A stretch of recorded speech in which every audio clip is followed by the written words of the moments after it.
Grade 11 Maths Chapter 1 နဲ့က Dividing Polynomials ရဲ့အကြောင်းလေးကို Example 1လေးနဲ့အတူပြည့်စုံလေးတစ်ချက်ရှင်းပြထားပါတယ်။မင်္ဂလာပါတစ်ချက်ကတစ်ချက်နွယ်ပါအထက်တန်းသင်္ချာကိုလေ့လာနေတဲ့သူတွေအတွက်ဒီသင်ခန်းစာလေးတွေကအထောက်အကူပြုမှာဖြစ်တဲ့အတွက်တစ်ချက် channel လေးကို subscribe လုပ်ဖို့မမေ့နဲ့နော်။ Dividing polynomial ကိန်းတွေကိုစားခြင်း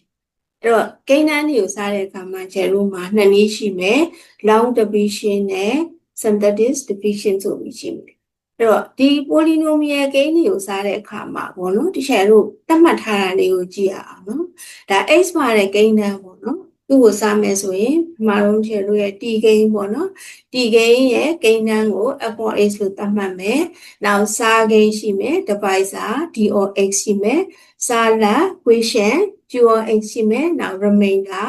နောက်အကျွင်းနော် r of x လို့ကျတို့သတ်မှတ်မယ်ဆိုရင် t ကိန်းဆိုတာလေးကိုလိုချင်ရင်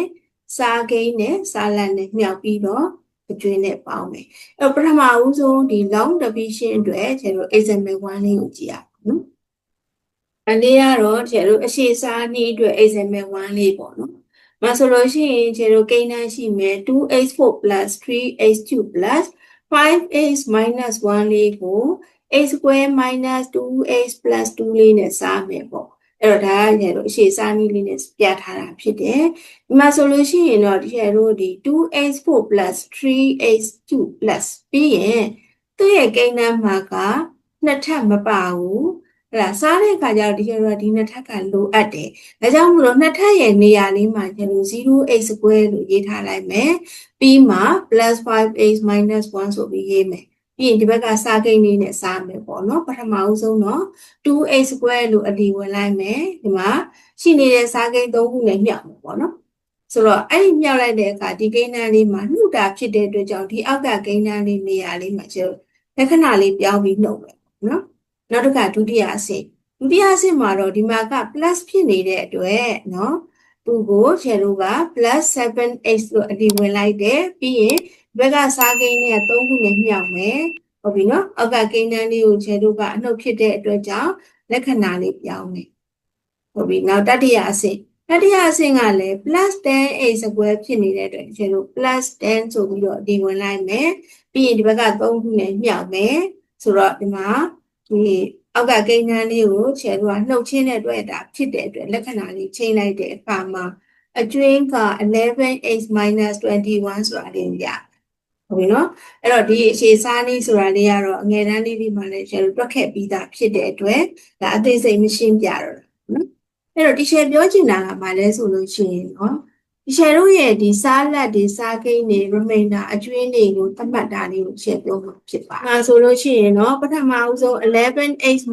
21လေးပေါ့နော်ဒါလေးက remainder လေးပေါ့နော်ဒါ r of x ပေါ့နောက်တစ်ခါစားကိန်းရှိမယ် d of x လို့ရေးမယ် x square - 2x + 2ဒါလေးကစားကိန်းလေးဖြစ်မယ်နောက်စားလတ် 2x square + 7x + 10เนาะအဲ့ဒါလေးကတကယ်တော့ 2 of x ဒါလေးကစားလတ်ကလေးဖြစ်တယ်เนาะဒါကတကယ်တော့အရှိစားနည်းကနေပြီးတော့တကယ်တော့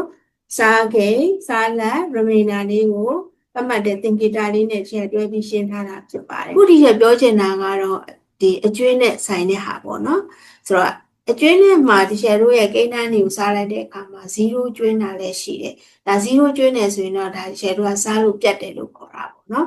0ကျွင်းတာမဟုတ်ဘဲနဲ့တခြားကိန်းတန်းတွေကျွင်းတာရှိမယ်လား11ကျွင်းတာရှိမယ်လား5ကျွင်းတာရှိမယ်ဒီလိုကဏ္ဍတွေကျွင်းခဲ့မယ်ဒါမှမဟုတ်လို့ရှိရင်လည်း x ပါတဲ့ကိန်းတန်းလေး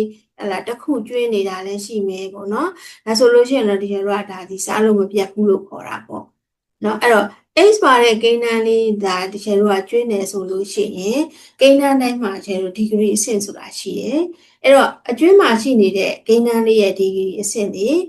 စားကိန်းမှာရှိနေတဲ့ကိန်းတန်းရဲ့ degree အဆင့်တဲ့ငယ်ရမယ်လို့ပြောတာဖြစ်ပါတယ်เนาะ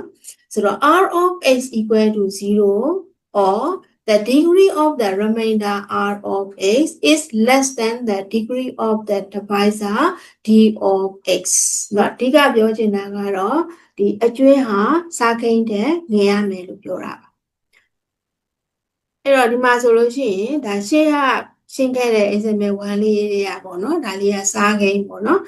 x square minus 2x plus 2ဆိုတော့ဒီကိန်းတန်းလေးရဲ့ degree အဆင့်လေးက2ရှိတယ်။ Now သူ့မှာရှိနေတဲ့အကျွင်းကကြတော့ 11x minus 21လို့ကျွင်းတယ်။အဲ့တော့သူ့ရဲ့ဒီ degree အဆင့်လေးက1ရှိတယ်။ဒါဆိုလို့ရှိရင်တော့အကျွင်းရဲ့ကိန်းတန်းမှာရှိနေတဲ့ degree အဆင့်ဒီစားကိန်းမှာရှိနေတဲ့ကိန်းတန်းရဲ့ degree အဆင့်တဲ့ငယ်တယ်ပေါ့။ဒါလေးကတော့အကျွင်းရဲ့သဘောတရားလေးကိုရှင်းတာဖြစ်ပါတယ်။